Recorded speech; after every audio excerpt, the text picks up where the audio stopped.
Good morning, everybody. Good morning.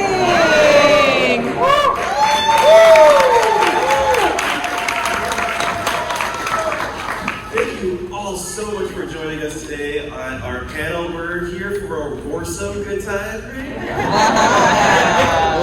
The kids like that one. Okay, so this morning we are going to be talking about Camp Cretaceous and why we love dinosaurs.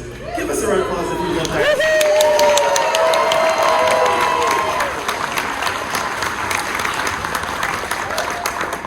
Great, everybody found the right one. So we are very excited to have you here today. We all love dinosaurs, especially everyone up here on this panel, in a very special way, because we are professional dinosaur lovers. We are paleontologists, educators, museum folks. We all come together to talk about the science of dinosaurs and other extinct creatures, paleontology. And that's why we're really excited to share with you our thoughts on Camp Cretaceous, kind of do a deep dive into the dino-DNA of the show and look at some of our favorite dinosaurs that appeared, and talk a little bit about why these amazing creatures capture our hearts. So, first things first, we are Cosplay for Science. We are a group of scientists, science lovers, and educators and cosplayers who love to connect the science that's woven into our favorite pop culture stories, from science fiction and Star Wars to Jurassic Park. So if you want to learn more about your favorite science and your favorite fandoms, check us out online. Find us at some of your favorite cons. We'll be at LA Comic-Con after this. And there's another panel immediately after this about the science of arcane. So if you want to stick around, we're going to talk about some cool magic versus tech stuff. And I also want to give a special thank you to our funders. That's the David P. Jones Foundation and the Raymond and Malcolm Museum of Paleontology, who graciously supported us coming here to San Diego Comic-Con to talk to all of you great folks about dinosaurs. So let's give them a round of applause.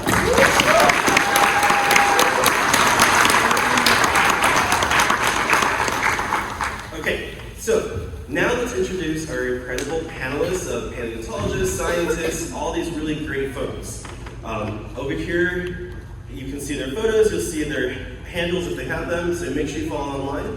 And we'll just go down the line and have everyone introduce themselves. Why don't you go first, Randy? Cool. Well, hi everyone. My name is Randy Flores, and I'm a PhD student at UCLA, and I do geochemistry. So my research involves looking at the chemical composition of fossil teeth. So that includes teeth. I'm sorry. Sorry about that. So yeah, so I do, for my research, I study the chemical composition of fossil teeth. So that includes teeth from ancient giant sharks like Megalodon, but also, of course, dinosaurs. So I use that to look at questions like, what were the body temperatures of extinct animals, or what might they have been eating? But yeah, that's what my research relates to. And I'm Dr. Lisa Lundgren. I'm an assistant professor at Utah State University, where I'm in our College of Education. So I'm mostly focused on how people are learning about science topics in any place that's not a school. So places like museums or places like Comic-Con. So when people go to panels like this or think about watching things on television about dinosaurs, what is actually happening? Are we learning about them if and when we're being entertained? Buenos dias, everyone. I am Barboza-Ramirez. I am a professor of paleontology. I work at various colleges in the Seattle area. I am also the co-host on PBS Eons, which is a show about paleontology. So if you're all here because you like dinos, I highly encourage you to watch it. Gabe is also our newest co-host, who will be showing up in our new season, season 6, which starts airing this fall. So I hope you all tune in. Hello, my name is Tony Turner. I am a museum educator at the Natural History Museum of LA County. I also do some time at the tar pits as well, giving various tours on the various paleontological processes going on there. I like to think of myself as kind of the hype man for the actual scientists that are up here. I live in that space in between, the audience participation of museum visits and what the scientists are doing behind the scenes. So, yeah, all fun stuff doing that.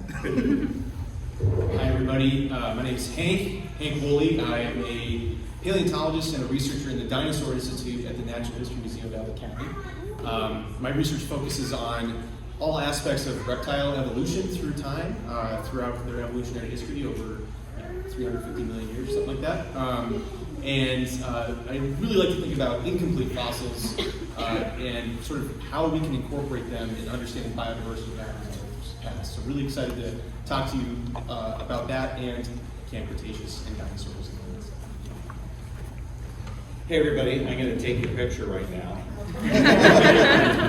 Everybody say hi. Hi! Excellent, thank you very much. My name is Stuart Sumida.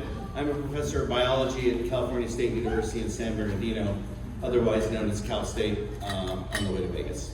And I'm a paleontologist as well. I'm very happy to be sitting next to Hank because I also study reptile evolution, and it's very important to remember that not all reptiles are dinosaurs. They go way, way back. That's really cool. I'm really glad he said that. I'm also the president of the Society for Paleontology, or I will be in October, I should say. So if you think this is a grouping of nerds, yes, as are we, and there's severe overlap between those groups. And I actually, both my wife and I teach anatomy to artists at movie studios and video game companies, and I was actually the paleontological consultant on the first two seasons of Camp Cretaceous.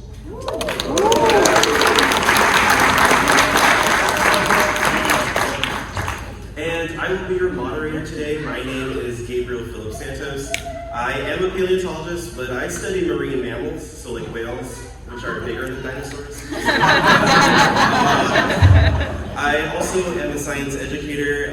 I'm the director of education at the Raymond Alp Museum of Paleontology. I am also a co-founder of Cosplay for Science. I'm a National Geographic Grosvenor Teacher Fellow, and as Michelle said, I have just joined the cast of PBS Eons, so make sure you like and subscribe to our channel, and make sure I get paid.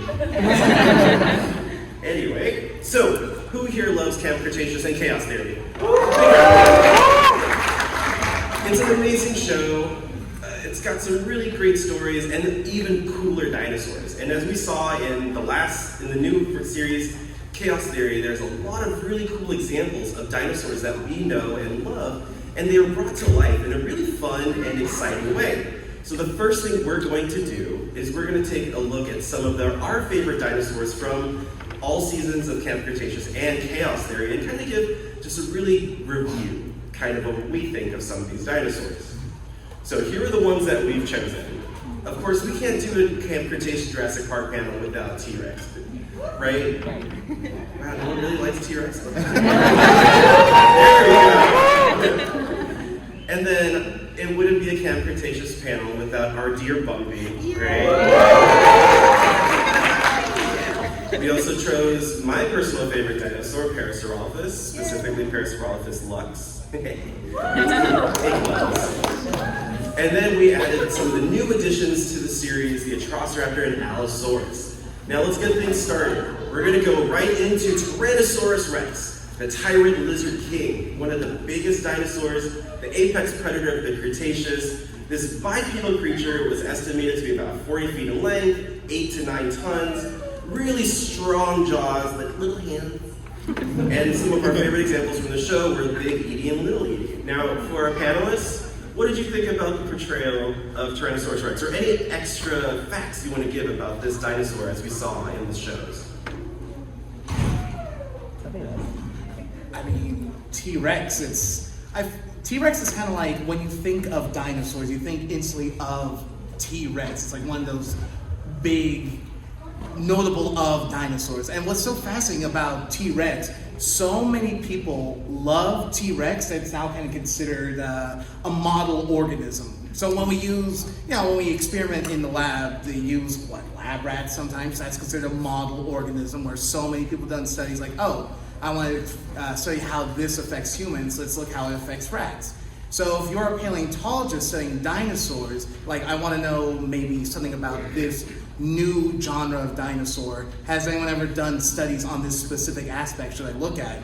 People have done it on T-Rex. So like, oh, I need to figure out the speed. What's the speed of the T-Rex? I need to know about the bite force. What's the bite force of the T-Rex? So T-Rex is kind of like so iconic that it's now become the lab rat of paleontology. In Jurassic World in particular, I love this weird, there was the original one, there's the buck and the doe in Lost World. It's like this whole chronology of T-Rex now, so that's fun. Randy, you studied T-Rex. Do you have any questions on them? Yeah, so something I was going to add is just, like Tony was just alluding to, just how popular and iconic the T-Rex is, and we often talk about how large they get and what these fully grown adult T-Rexes look like.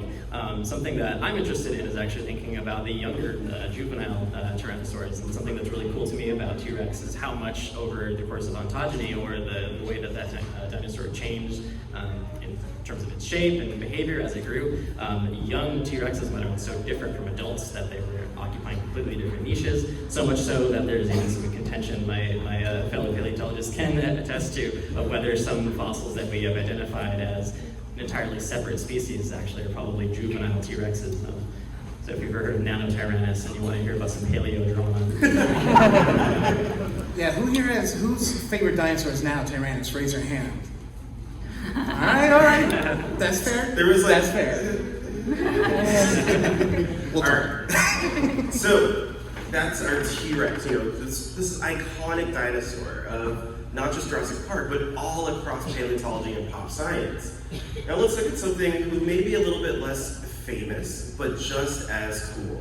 We've got our friend Bumpy here. She is an Ankylosaurus. These are the famous armored dinosaurs. Their name means fused lizard. They were from the late Cretaceous, around the same time as Tyrannosaurus rex. They're armored herbivores, which means they were eating plants, and their armor was to protect them against things like Tyrannosaurus rex. They're about 25 feet in length, 8 to 9 tons, so just as heavy, right? Can you imagine those two battling it out? Pretty cool, D&D's terms. Their bone armor is called Osteoderm. They're literally bone plates under their skin that help protect them and give them that natural armor. And of course, they're known for this large tail club that they use for defense. So for our panelists, any stuff on Bumpy or Ankylosaurus? So I think Ankylosaurus is one of the most underrated dinosaurs ever, right up there with Therizinosaurus. And so I don't know how many of you were lucky enough to endure 4 to 5 hours in line for the Marvel panel, but I got to tell you, Fantastic Four is coming out, right? The thing has nothing on Ankylosaurus. And if you look at it, it's an amazing animal, not just because of the weird spiky stuff, but imagine, look at that tail. That tail is like got something the size of a bowling ball at the end of it, and it didn't drag it on the ground. That is an amazing animal just for that reason alone. So the outside, those osteoderms, the muscles on the inside must have been just as insanely designed. And that's, we don't just look at bones, we look at all systems. Yeah, we're all interested in dinosaur behavior. Is it safe to say that Ankylosaurus enjoy going clubbing? I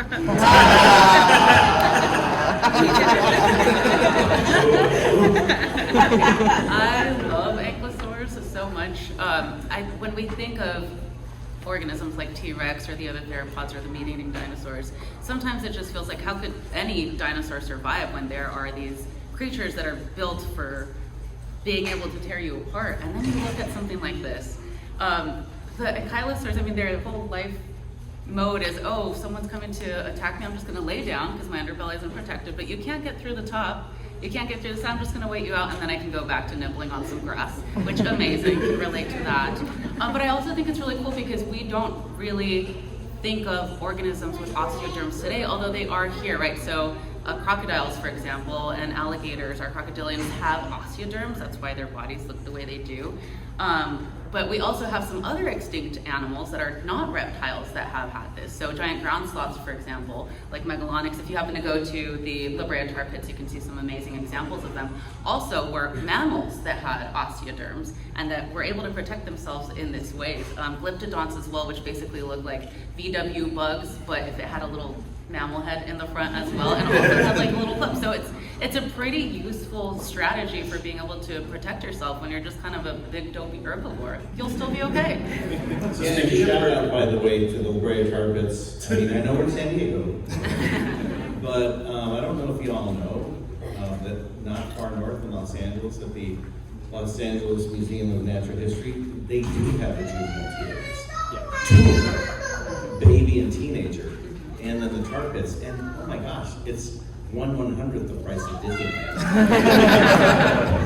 If I may, before we move on, I love the museum I work at. I'm a little biased. But if you have the opportunity while you're here in San Diego, the San Diego Natural History Museum has an incredible example of an Ankylosaur that died, washed out to sea, and is covered in barnacles and shellfish.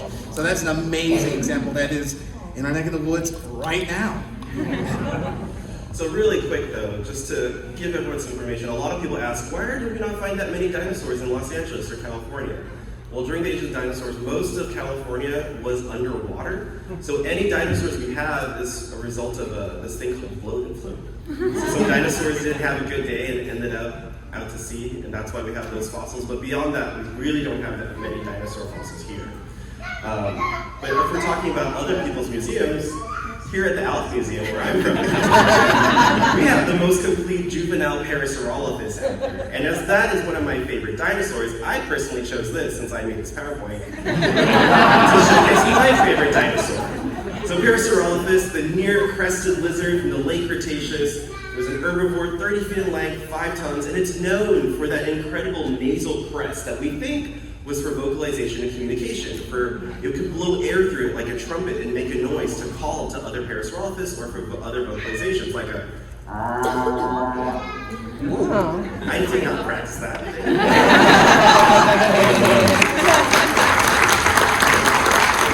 And that's okay. One of the cool things about the juvenile Parasaurolophus that we did learn is how fast dinosaurs can grow. Dinosaur Joe is about 4 feet in length, but it's already 1 year old at that size. So we learned a lot about how fast dinosaurs can grow from the juvenile Parasaurolophus that we know. Now in Camp Cretaceous, we learned about the Parasaurolophus lux, which is a fictional species. They combined these genetically with is it jellyfish? Something like that. Something bioluminescent. Yeah, it had bioluminescent, which is the ability of a creature to produce light. So these do not exist in real life, as far as we know, but they were very cool additions to the Cretaceous lore and the Jurassic World lore. Anybody else want to say something on Parasaurolophus? One of the important point that Gabe makes. We know we're not making documentaries, okay? But we also know that this is a very useful sort of foot in the door for science education. So yes, there were growing in the dark dinosaurs that we know of. Nonetheless, it remains a great talking point about Parasaurolophus itself. Yes, and what's so funny about we don't have glowing dinosaurs like Parasaurolophus, but they've done those new studies where they've looked at modern day dinosaurs, birds, and toucans in particular. They have these beaks that glow under ultraviolet light. So it's almost like the media and the science are, convergent, exactly. Yeah, I just wanted to piggyback off of your comments about Baby Joe and sort of the growth of dinosaur headgear. Baby Joe has just a bump, like a little nub for its sort of posterior crest. And as it grows longer and longer and longer. You see this all over. Parasaurolophus there's many species that live kind of north and south and all over North America. And you see this sort of pattern. I think it's really cool. And you can see this with other dinosaurs like Triceratops. We have tons of different evidence of dinosaur growth and how their headgear grows as they grow up. So anyway, Baby Joe's really cool. Yes, Baby Joe is very cool. Here in Claremont, you can visit my museum and see Baby Joe. Yes. Now, moving into chaos theory, we were introduced to 2 new dinosaur species, right, for the series. One of the first ones, if you saw chaos theory, were the Raptors that were somehow controlled by this woman who has a very interesting haircut. Those were the Raptors. The Raptors, their name means savage thief. They're from the late Cretaceous. They're these agile carnivores with a silver claw, and they're about 6 feet in length, 33 pounds, and the thing of what we know about Raptors in real life is we hypothesized that they were most likely feathered. Now the ones in the show were not, to keep in line with some of the more aesthetic styles of the show, right? So for the Atrociraptor, what did y'all think about the Atrociraptor? Did you think it was a great addition? Do you think it was portrayed well? I was just going to say, so like you're alluding to, Gabe, most of the dinosaurs, except I think the Pyroraptor and the Jurassic franchise, are left unfeathered for creative purposes. I'm sure Stuart can allude more to this. But something I thought was really cool about the Atrociraptor specifically, it's known from fragmentary material, like a lot of dinosaurs that we know of, but something that they preserved and highlighted in the design of the Atrociraptor is that kind of like stubby snout, which is basically right what those reconstructions of Atrociraptor would look like. We know that dinosaur from a portion of the upper skull called the maxilla and some other components, but it really has a much deeper and kind of stubbier snout than other contemporaneous dromaeosaurs or raptor dinosaurs that we think of, like Velociraptor, that have this very kind of narrow, long snout. So it's unique in that regard, which I think is really cool, and I love that came through in the design for the show. And one of the things about dinosaurs, particularly, but not exclusively, but particularly the carnivorous theropods and the groups which they belong, is that we've known that feathers existed on dinosaurs now for almost more than a quarter of a century, actually, since the late 1990s. And I can tell you that one of the reasons that you don't see them on film is because they're really expensive to build. For instance, some of you have probably seen Monsters Incorporated, right? And sell all those characters, not all, many of them had hair. Each one of those hairs is like a big long cone, and the number of variables to build that, and each hair in the computer is between 10 and 20 variables. And then there's lighting and all that stuff. For a feather, it's closer to 50 to 200 variables, because if you know what the construction of an individual feather is, it's all these individual sub-components called barbules and so on. And they're very difficult to model to make them look right. And so they're just really expensive. And that's one of the reasons that the artists don't always get to do what they want. Now, you know, in the latest Jurassic film, there was one feathered dinosaur, right? And so we find the guy, and people say to me, so do you think anyone's going to notice? I'm like, every kid in the world knows that dinosaurs have feathers. Very briefly, speaking as a Jurassic fan, the Atrociraptor always feels like this is the Marvelication of the Jurassic franchise, where it's like, yeah, we got the Velociraptor from the old film, but we got the new one, the Atrociraptor, and then all the callbacks. So it's like, that one in particular has like, oh, that's the skin pattern of the Velociraptor from the Lost World Jurassic Park films. Like all these callbacks. It's a lot of fun as a longtime fan, but also it's like, oh wow, it's a cinematic universe now. Here we go. So the last addition to Chaos Theory was this dinosaur, Allosaurus Fragilis. As you've seen, a little bit of a spoiler, the Cam fam believe that this is the dinosaur that unfortunately ate. I'm blanking on her name. Brooklyn. I'm not a Brooklyner, okay? Wow. Okay, so Allosaurus Fragilis, its name means different lizard. Now, Jurassic Park, they portray a lot of cool dinosaurs. You see Tyrannosaurus Rex, Triceratops. Most of those dinosaurs are from the Cretaceous. This is the true Jurassic king right here, our Allosaurus. It's from the late Jurassic. It's an active carnivore, about 28 feet in length. It had strong neck muscles, a fast growth rate, and it was just a really, really cool dinosaur. And I was actually very excited that we got to see it brought to life in Camp Cretaceous. What did you think, Michelle? I know you had some opinions on this. Okay, so first of all, yes, very excited that there's an actual Jurassic dinosaur in Jurassic Park. When we see, I'm pretty sure in Chaos Theory or Camp Cretaceous, you actually see like Allosaurus and T-Rex battling it out, which is super funny because they're so far apart. I think there's like History Channel where you can watch like a samurai and a cowboy fight, and like that's how silly it is to see Allosaurus and T-Rex. A lot of y'all probably know this, but we like to say that like and this is true, there's less time difference between us and a T-Rex than there is between a T-Rex and like a Stegosaurus or maybe even an Allosaurus. So there's just so much time. Dinosaurs died out 65 million years ago, but we first see them appear about 250 million years ago. So they were around for almost 150 million years. We humans, like even just Homo sapiens, hominids have been around for maybe 8 million years compared to the 150 of dinosaurs. So there is such a long time for evolution to do its thing, right? For all these different dinosaurs to be so separate in their own niches that we tend to lump them all together and think a dinosaur is a dinosaur, right? They're the same kind of thing, but there's such a variance.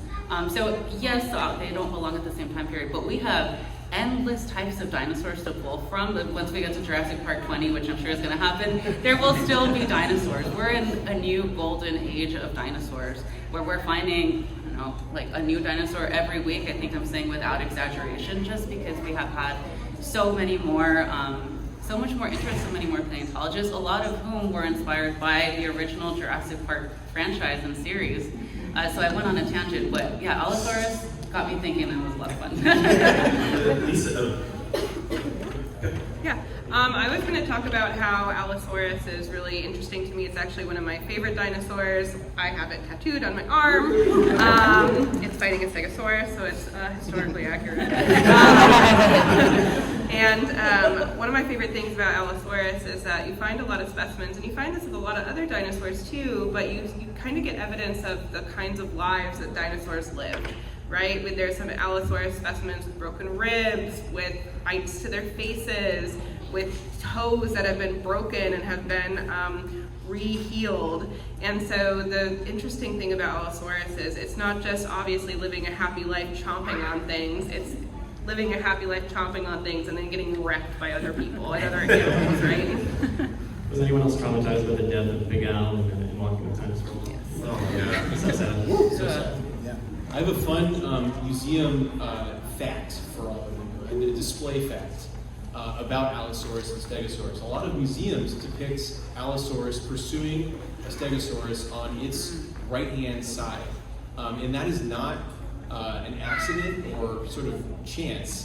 The Natural History Museum of LA County does this, the Burke Museum up in Seattle does this, the Denver Museum of Nature and Science has this display too. And that is, there's actual scientific evidence of a Allosaurus pursuing a Stegosaurus from the right-hand side because there is a tail vertebra of a Allosaurus with a hole in it, and it fits the exact sort of circumference of a tail spike of a Stegosaurus, and it's lodged into this tail vertebra from the left-hand side of the Allosaurus. So next time you're out looking at a museum, if you're at any of these museums that have kind of more modern displays of an Allosaurus and a Stegosaurus, there's real scientific evidence for that pose.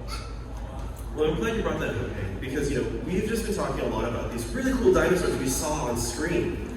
But there's actually a lot of work that goes into creating how a dinosaur will look and bringing it to life for all of you right there, right? It starts with our paleontologist here, studying it, putting the publications, bring it out of the museum, and then it goes to the folks who work with the artists, and the artists animate it, bring it to life.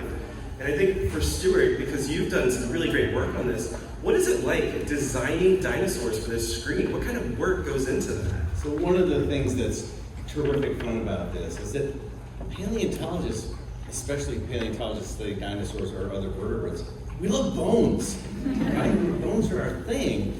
And so here's the thing. Now, back in the day, in the origins of animation, when you think, well, the earliest animated character ever was a dinosaur, Gertie the dinosaur.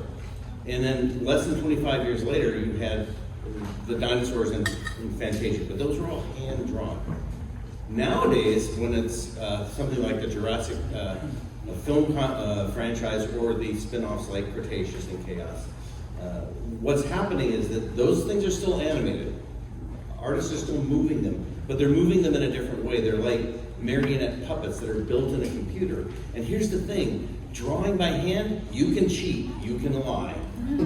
Computers are stupid, they don't know how to lie. And so you have to build a marionette that works. And the thing inside that marionette is something called a rig. It's an internal skeleton, which is based on skeletons. And so, especially for getting the placement of the joints right, because you can't put the meat and the skin on until you know where the internal joints are. And so that means that paleontologists have this enormous overlap with animators. We didn't used to have that much, but now we have more than ever. And so all of those people out there studying bones have something to offer. And that's our foot in the door. And then after that, we can start talking about posture, about locomotion, behavior, and all those kinds of things. And the artists then realize that people like the people you see in this panel are a resource. We're not just critics.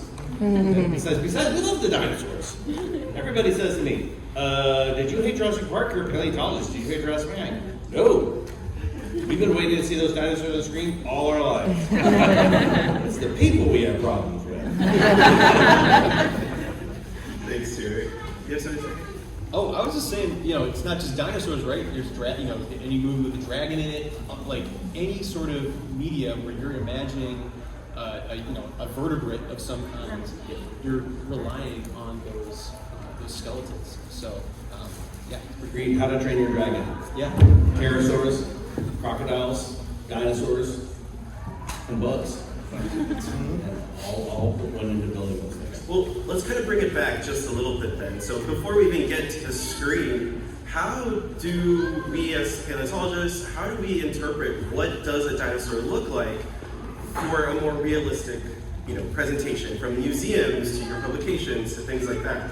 How do we get from having just the fossil evidence to something like those kinds of illustrations where we're looking and interpreting what a live dinosaur might look like? Anybody? Michelle? So I'll start by talking about how we used to think dinosaurs looked. We used to think they are reptiles, so we thought, okay, what do reptiles in the modern day look like? We thought of alligators, we thought of lizards. They're cold-blooded, they're slow-moving, they're kind of lumbering. That's kind of where we get that Godzilla idea. If you look at older illustrations of dinosaurs, like a T-Rex, you'll see it standing really upright with its tail dragging on the floor. And it's moving like Godzilla, right? It's really slow. We based that understanding based off knowing dinosaurs are reptiles. This is what reptiles look like and act like in the modern day. As we got more and more data, more fossils, and not just looking at fossils, but understanding DNA as well, and we were able to understand that they're a lot more closely related to birds, you can see that we've started to adapt those sort of bird-like traits in them. Part of the reason that paleontologists are kind of in love with Jurassic Park, especially the original movie franchise, is that they really helped change perspective on how dinosaurs acted and how they moved. In Jurassic Park, they were monsters, they were fast, they were smart, and we understand that that's pretty true from everything that we've learned since then. So the short answer, or a start of it, is what is this animal related to today, and how does that thing act, with the caveat that maybe there's 65 million years of evolution in between. And then, having from these still images, how do we go to understanding how does a dinosaur behave? Bringing them to life, you have to have some understanding, right? Randy, your research, you try to figure out how dinosaurs behave, right? Using their bones. So just building on what Michelle just said, talking about the importance of kind of shifting our understanding of how dinosaurs not only looked based on what their physiology was, right? So again, going from these kind of terrible lizards, right? These lumbering beasts that we were just talking about. There was that big paradigm shift where we understood that dinosaurs were warm-blooded. And so part of the research that I'm trying to do is applying, again, this, chemical analysis techniques on tooth enamel from dinosaur teeth to actually figure out what the body temperature was of these animals when they were alive. And that's something we can use to help to, again, constrain behavior, because whether an animal is warm-blooded or cold-blooded has massive implications for how it would have behaved and interacted with this environment. But there's actually a variety of chemical tracers that we can look at that are preserved over these tens of millions, if not even sometimes hundreds of millions of years. These chemical tracers get preserved in teeth, and we can use that to reconstruct ancient food webs and figure out what dinosaurs were eating, what other dinosaurs, and how they would have related to each other in terms of trophic levels. And it's really exciting that we can get all this information just by looking at these little minute isotopes in dinosaur fossils. And then, Hank, I was going to ask you, there's actually a lot that we probably won't know in the fossil record, right? From how they look to even their behavior. Right, so it's really hard to become a fossil. There's a lot of things that you can break in your favor to become preserved in the rock record, and then you have to be lucky enough to have somebody like us, or you if you're out on a hike, or whatever to trip over your bone and be interested in collecting it, and then telling somebody, hey, there's a bone here, please help me bring this to the museum. So despite all of that, we have millions and millions of fossils available in museum collections for researchers to study. They are not like valuable gems in that way. They are, they are common, but they are only kind of represented from certain environments. For instance, you need to have a lot of sediment deposition to bury and trap fossils in order for them to become, or animals, I should say, before they become fossils. So that needs to be deposition and it can't be eroded, destroyed via plate tectonics or earthquakes or anything like that. So we live in Southern California, a very mountainous region. There's a lot of erosion happening. So animals that die and get buried in sort of these mountain streams are probably not going to make it into the fossil record millions of years from now. So whatever, if it's a human or alien or whatever that comes across these fossilized remains, it's very unlikely that these mountain animals will be preserved. So we're missing a lot of this data, but we still have tons and tons of data that we still haven't been able to study because there's so much of it. And then let's move on from like the science side of things, of going into just why do we love dinosaurs? Why do us as paleontologists keep wanting to research? Why do you all keep wanting to watch these awesome stories about dinosaurs? For you, Lisa, I think a big question is there are so many different ways that dinosaurs are portrayed. Do you think these kinds of less accurate dinosaurs or just these portrayals in media, do you think it hinders the science and education in general? Not even at all. Not at all. Because I think that what can happen is maybe you see an inaccurate dinosaur and then you look in a book or you talk to a paleontologist or you Google it and find a museum-based website or a university website and get to learn that, okay, so maybe the claws were displayed kind of weird. They actually should be more displayed like this, so it can actually spark your imagination even more. And I think the other interesting thing is that for a lot of things that we portray as looking strange or weird or maybe inaccurate, the truth is that true life is often stranger than fiction. Like, if you know anything about Ice Age fossils or any sort of mammals that were around during like the Pleistocene and things like that, oh my gosh, those were weird animals. And like, even think about a hippo today, right? Like, they're so strange looking. And so it's totally okay that we have these fanciful representations of dinosaurs or that are slightly inaccurate, because we do have the means to figure out, okay, what does it actually look like? But the human mind is really good at finding patterns and figuring out what it actually should look like. Awesome.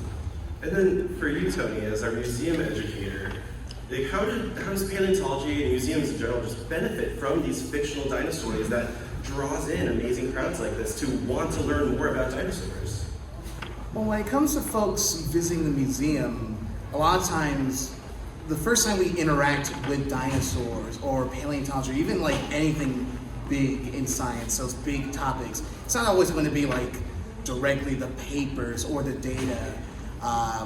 Two-year-olds are not going to look up the data on if T-Rex is a scavenger or not. They're going to play with toys. They're going to watch TV shows. They're going to read books. So a lot of times, it already creates this basis for me as an educator. We can see, we're coming from this understanding of what we think a dinosaur is. And I think a lot of times, especially in the museum world, sometimes you have some of the, let's say the higher ups, the scientists of scientists are foo-fawing all the media that's out there, but kind of missing out on the very real thing that people are trying to connect to. A lot of times when I'm in the museum, we're looking at the T-Rex skeleton or the Carnotaurus skeleton. Sometimes they seem so, it's hard to understand that as a living animal. But a lot of times when it comes to education, we're trying to get to those universals. What do we all do as organisms on this planet? We all need to feed, we all need to survive. So trying to get someone to really understand how this animal lived its life million years ago and make that very real connection, I thankfully all this incredible media is out there for people to help with that connection. You know, for every T-Rex chase scene, there's that one where, you know, Alan Grant is overlooking the Triceratops and it just brought to tears how beautiful it is. So I think having this media out there, whether it be accurate or inaccurate, or it creates that basis for me as an educator to help make that connection. Thank you, Tony. So we're running low on time, so we're gonna skip to one last question and leave some time for answers, or question and answer from all of you.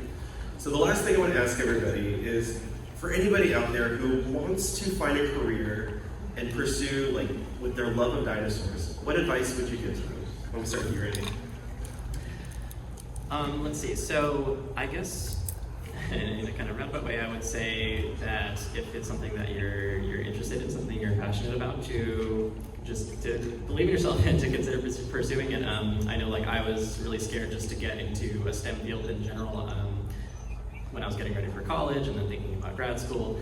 And I just didn't feel like I had the skills or the tool set to be prepared to, like, take my math classes and my chemistry classes. But it was just something I was really excited about, and I stuck with it. And here I am today talking to all you fantastic people. So maybe not specific advice, but I know that, again, like, the STEM track can be really intimidating for people like myself.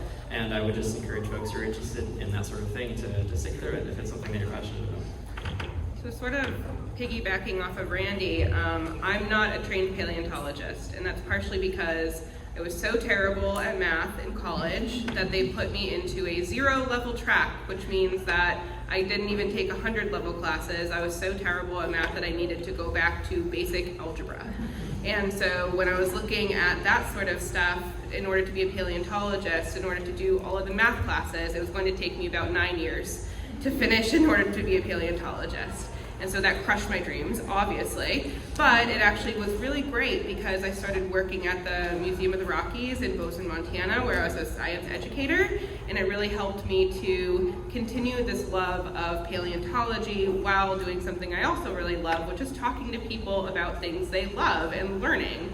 And now I'm a science education researcher, so even though it seems like, oh, math stymied me, it actually led me down a really great path because I never dreamed I was going to be a college professor.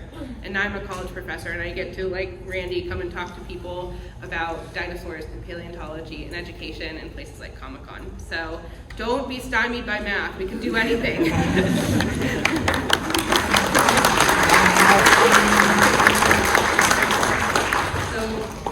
You can be a part of paleontology in 2 ways. You can become a paleontologist and do the research like Randy and myself and some other folks, which is super fun. If you are going to do that, find a mentor, find someone who will guide you through it. I was a first-generation Latina queer college student who didn't know what I was doing, and if I hadn't had the support of these amazing mentors who guided me into things like, I never planned to go to grad school, and they let me know that if you're in a science major, grad school is paid for by the government. No one had ever told me that, so that was not my plan. So finding those professors, even just like connect with us on Instagram. You can access so many scientists that look like you, right? Scientists that maybe are the same race or the same, whatever group that you are in is gonna really be very, very helpful if you want to be in that field, and that's true for any field. But the other thing I love to talk about, because I also worked in museums before I moved into higher ed, is that you don't have to get a paleo degree to be working in paleontology. You can be a volunteer. And every single museum of natural history needs volunteers. They will let you go into the fossil lab. I'm sure Tony can talk about this a little bit more. They will give you the training that you need to help them prepare the dinosaurs, dig them out, clean them, put them on display. As a volunteer, you get to meet other paleontologists, get to hear about upcoming research. A lot of the folks that come are retired or are doing this on the weekend while they're like doing their regular job 9 to 5. Even kids can come, I think, once you're above 16 or like legal working age. Varies by museum, but you can still be a part of paleontology even if that isn't your whole entire life. So don't feel like it's all or nothing. You're already here, so you've already taken that first step. So thank you.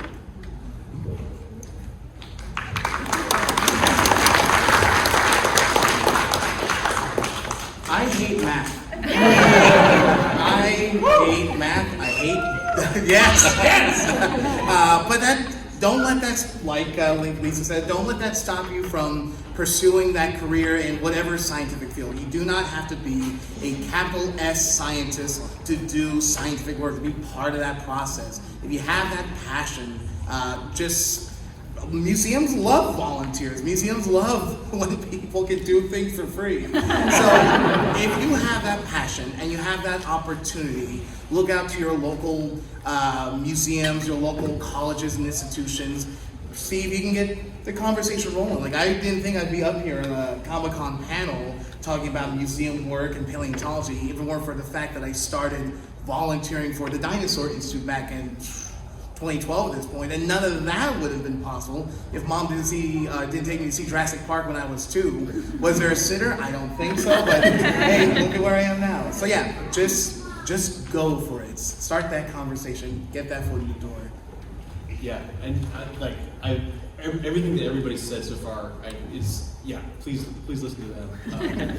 I think we'd all agree, all of us up here, all of our jobs are very different. Our day-to-days are probably very different from one another, and so I want to highlight that the diversity of kind of careers and jobs that you can pursue and have while getting to think about fossils, natural history, biodiversity, all these things. It's not just go to grad school. It's not just work at a museum. There's also tons of opportunities beyond the sort of academic sphere that you can think about fossils. There's tons of consulting companies out there in the private sector that if you're doing a construction site, you need somebody who thinks about fossils. If you're digging a hole in the ground, you find a fossil. Like, what do you do with it?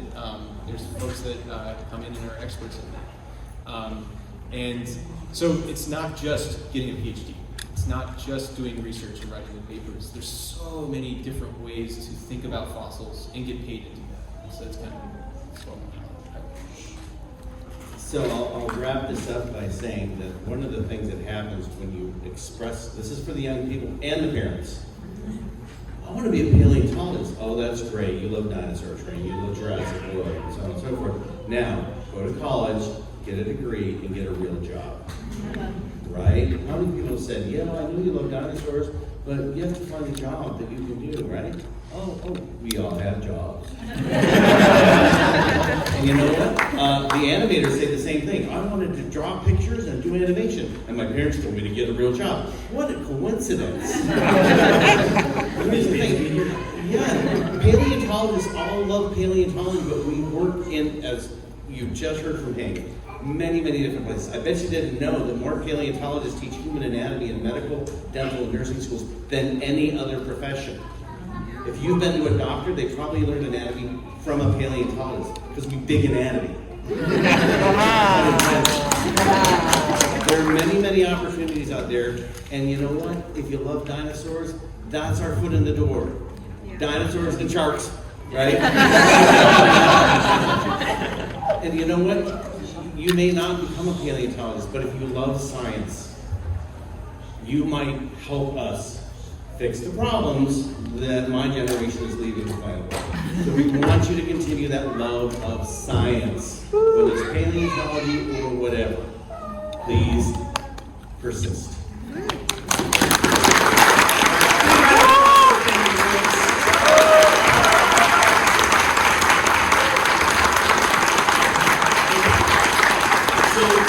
Just raise your hand if you have a question you want to ask these folks. Okay, so we're a little bit out of time, so here's what we're going to do. Our panelists are going to step outside, closer to where the windows are.